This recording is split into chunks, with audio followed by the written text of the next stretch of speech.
Welcome to a new episode of Ramon's Obsession with Magic the Gathering. As this is the 50th episode on my channel, I wanted to do something special. 30 tips for both casual and competitive Magic players. Over the years, I've spoken with many different players and I've learned a lot from my games. Beyond the basic beginner tips, I wanted to share what I have learned both in and around the game. How to save money.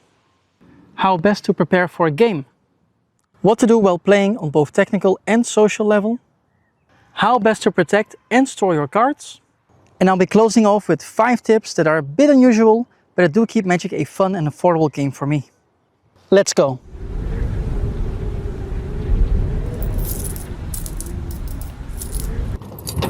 Almost every Magic player goes through a phase where they buy booster packs to see if they can pull some cool cards. Yes, it's very exciting to open these packs and sometimes you will pull amazing cards. But you can also feel disappointed and it can be so much more expensive than just buying the cards you want in the first place from your local game store or even online. That's why I stopped just opening packs like this and now I only do it when I'm playing a draft or sealed event. This avoids that I feel disappointed, that I'm losing money, and actually ensures that I appreciate every single card I come across, even the commons and uncommons. Now that you're directly getting the cards you need, try to find the cheapest way possible of getting them. First off, ask your friends. See if they just have them lying around because they might be happy to trade or sell those cards. Also check if your local game store has a WhatsApp or Discord group that you can join, where you can ask other players. Then compare the prices of your local game store with websites like Card Market or Card Trader. Keep shipping costs in mind, and otherwise try to find the best deal possible. Over time, your collection will grow and grow. More likely than not, you'll come across some cards which have more value than others. If you're an active player like me, it might not make sense to hang on to every single card. And instead you can try to sell some of those cards, especially if they're over €1 or more. On websites like Card Market and TCG Player, it's fairly easy to sell those cards. And that way you can get some money to invest back into Magic. The biggest game changer for me is once you get a group of friends together who play Magic, shift towards organizing your own events. If I would do a Secrets of Strixhaven draft today at my local game store, it would cost me €18 to participate. Instead, I bought a booster box with 30 packs for €120, which comes down to €4 per pack. I then just let my friends buy 3 packs of me each for €12, and that way we all get to play together. If you do a lot of draft or sealed events, these amounts will really stack up over time.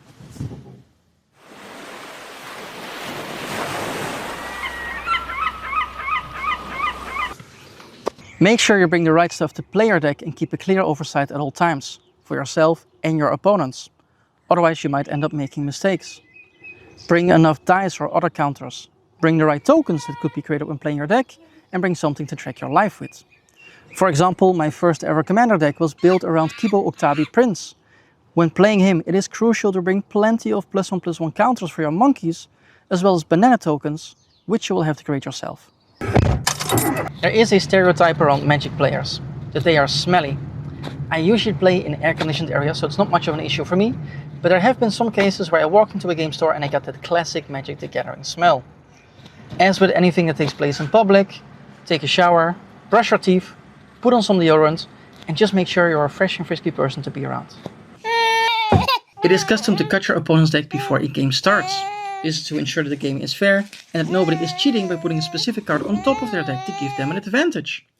I would go a step beyond and say that you have to cut their deck a different way every single round. Go for a single cut, a double cut, a quick riffle shuffle, or even fully shuffle their deck if you think they should have shuffled better. Generally speaking, people don't cheat, but there are some players who do, and this is the perfect way to ensure that nobody can anticipate your way of cutting their deck. Knowing how to mulligan is crucial and it can change your entire game. There's a lot of different aspects to keep in mind and plenty of videos online with tips and tricks on the subject. Let me share the 3 core rules that work best for me. Generally speaking, you want to have an opening hand of about 2 to 3 lands, as well as creatures to cast in the first 3 turns of the game. This is the most important question to ask yourself. Do I have an action plan for the first 3 turns? If the answer is yes, you can comfortably keep your hand and expect to draw more cards for the turns that follow. Never keep a hand thinking, I'll probably draw the land that I need. Yes, there is a chance that you may, but more often than not you won't. You'll have a horrible time playing and it will be impossible to catch up. And despite the previous 2 rules, never keep a hand with 4 or fewer cards. 5 is the bare minimum, especially if you're the starting player and you don't get the draw on your first turn. Keep these 3 rules in mind and you'll have a much better time playing.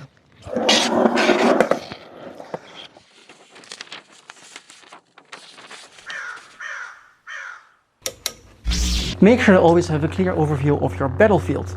This means to put your graveyard and your exiled cards close to your library and to pick an area for your lands, for your creatures and your non-creature items like artifacts and enchantments. For instance, if you have an Arcane Signet, which is an artifact that can tap for mana, put it close to your land so you don't forget about the extra mana source. And if you have a Mizzium Tank, which is an artifact vehicle that you can crew to become a creature, move it around on the battlefield so that you always know exactly when it's a creature and when it's not. Making sure that you have the best overview of your battlefield will help you make the best informed decisions at all times. Go a step beyond in understanding what's happening on your battlefield by adding visual reminders and avoid missing any triggers or opportunities. Count on Luck triggers an action before your draw step. You need to exile the top card of your library. Put a die on top of your library, so you'll be reminded of this every time you go to draw a card. Even though Daydream is in your graveyard, you can still cast it for its flashback cost. Make sure it's on top of your graveyard or otherwise visible, so you don't forget that you can cast it again. When Dreadwing Scavenger's Threshold ability is active, it gets +1/+1 and gains Death Touch. Keep a die next to your graveyard so you can easily see when you make it to 7 or more cards. There are many little tricks you can use like these to help you stay on top of your game. When you're casually playing, people often use a spin down die or a smartphone app to track their life, but if you're in a competitive environment, you want to avoid a die being knocked over or a smartphone app crashing. Writing down each step of the game on a piece of paper helps you keep track without risk of losing it. Information is power. Use this to your advantage to try and trick your opponents. Did you just draw another land you don't really have a use for? Consider keeping it in your hand so that your opponent now has to wonder whether you have a big creature, a counter spell or another instant waiting for the right moment. Do you want to cast a creature? Maybe you should do this in your second main phase so that your mana remains untapped during your attack phase. This way, if you're attacking, your opponent has to be extra careful because you might have a surprise waiting for them. If you can actively make your opponents wonder what's in your hand, you will have a slight advantage, even if your hand itself is useless. It has happened to me a few times that I was playing against an opponent. They took 2 to 3 minutes to stare at their cards only to then pass their turn. It is perfectly fine to take a moment to think, but if there's not much you can do, there's no need to keep staring at your cards wishing for the situation to be different. You shouldn't feel rushed, but at the same time, you shouldn't delay the game for no reason. If there isn't a single way for you to win the game, it is perfectly fine to give up and start with the next round. The longer you keep playing into your death, the more information you will give to your opponent for the rounds that follow. I've seen it happen countless of times. Someone just drew yet another land, or they did not get the land that they needed, or maybe their big bomb just got countered. Some people can keep a level head in these difficult times, while others just get frustrated and will want to quit the game because they lose all hope of winning. The fact that you're experiencing a setback does not always mean all hope is lost. Yes, the chance may be small, but there usually is a chance that the game may turn around. I once played against a guy who got me down to 3 life in turn 4 while I had done 0 damage to him, but I was able to get my defenders up and hold down the fort until I defeated him. If you concede, there is a 0% chance that you will win the game. Just by keeping a level head and not giving up, your chance at victory is already greater.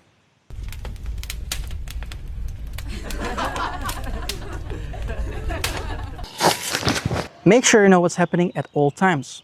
Sometimes an opponent can just go too fast. I cast this, I put a +1/+1 counter on all of my creatures, you have to sacrifice yours and I'm attacking with everything that I have.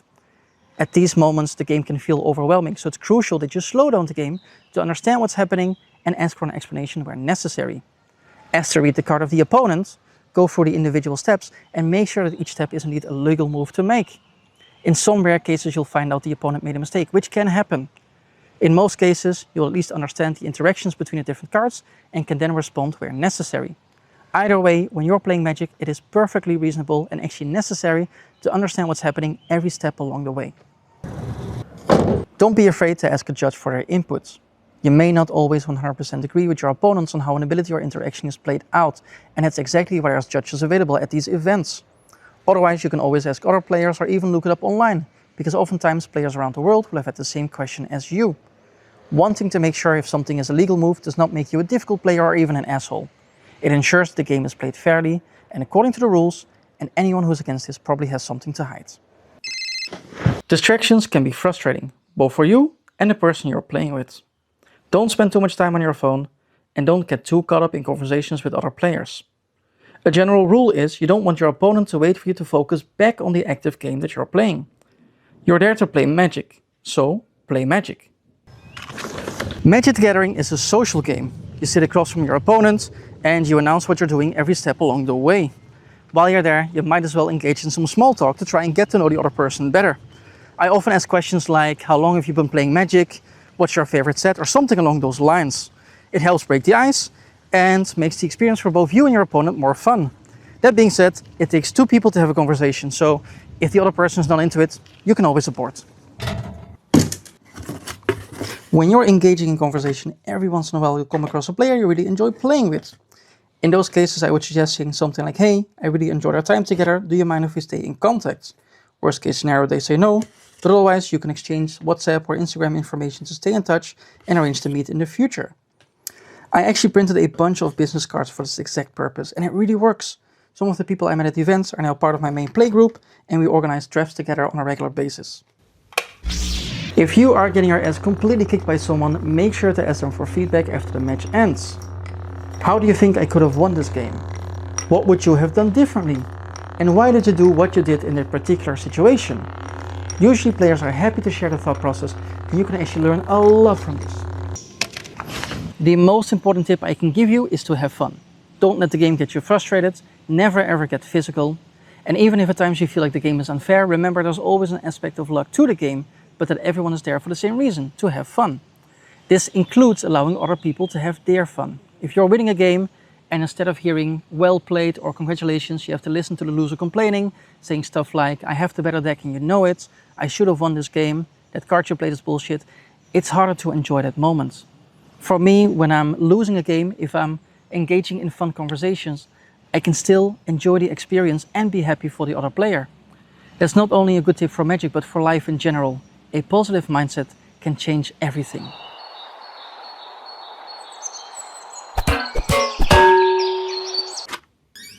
There's a chance you already sleeve your cards, and for good reason, because it helps protect them against damage and maintain their value over time. Now I want to go a step further and suggest either double sleeving or even putting your expensive cards in a top loader and putting a proxy in your deck so you can switch it out when necessary. That way your 40€ cards don't get shuffled on with the rest, but you still get to show them off during games. I once made a video in which I compared different styles of sleeving and how much they protect your cards against damage. So if you're interested in this, go have a look on my channel. If you like to trade cards with others, it might be a good idea to buy a binder that you can fill with the cards that are up for trade. It happens quite often that just before or after an event, people bring out their trade binders to either show off the cards they have or engage in trading. This can be a very nice and cheap way to expand your collection and find the cards that you need. Inventorizing your cards can take you a lot of time depending on your collection. Use an app like ManaBox, a website like Moxfield, or even build your own Excel sheet and start adding every individual card that you own. It's a great way to see which cards you have collected, what their value is, if they are currently in one of your binders or decks, or if they are free to use in case you're building a new deck. Then you can buy storage boxes and put them all together organized by set and by order. I have a collection of over 18,000 cards, but it will take me less than 5 minutes to get any individual card from that collection. Yes, it will take you a lot of time to set this all up, but if you're like me and you like to organize, it's totally worth it.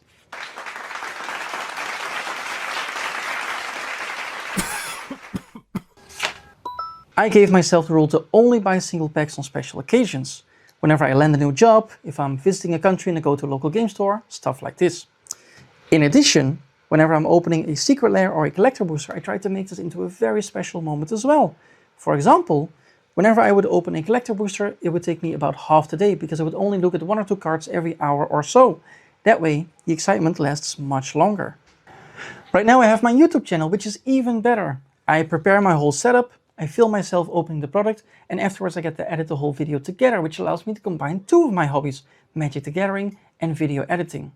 This way, even if the content of the product is a little bit disappointing, I still have a fun experience attached to it.